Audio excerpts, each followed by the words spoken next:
স্থানীয় বাসিন্দারা যারা রয়েছেন তারা কিন্তু এখানে মোমবাতি জ্বালিয়েছেন এবং তার পাশাপাশি এখানে তারা ফুল দিয়েছেন, ফুল দিয়ে তারা মোমবাতি এখানে জ্বালিয়েছেন এবং জ্বালিয়ে তারা এই যে 9 জন মারা গিয়েছেন তাদের প্রতি শ্রদ্ধা জানিয়েছেন।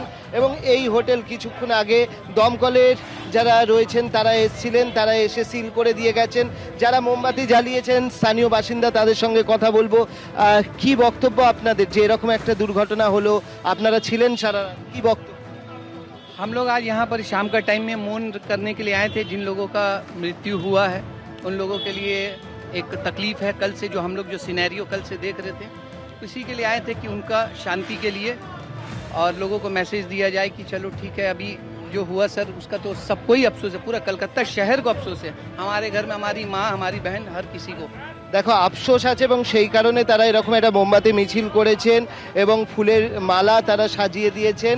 অন্যদিকে আমরা যেটা দেখতে পাচ্ছি যে এই হোটেলটি কিছুক্ষণ আগেই কিন্তু এসছিল দমকলের পক্ষ থেকে এবং তারা এসে এই হোটেলের প্রত্যেকটা জায়গায় নোটিশ দিয়েছেন এবং নোটিশ দিয়ে হোটেলটি কিন্তু তারা এই মুহূর্তে সিল করেছেন। এখানে পুলিশ মোতায়েন রয়েছে এবং এই পুরো হোটেলটি কিন্তু সিল করা হয়েছে। একেবারে ফ্রেস্কো স্ট্রিটের ওই হোটেল অর্থাৎ শিখা ইন হোটেল, সেই হোটেলকে সিল করে দেওয়া হলো।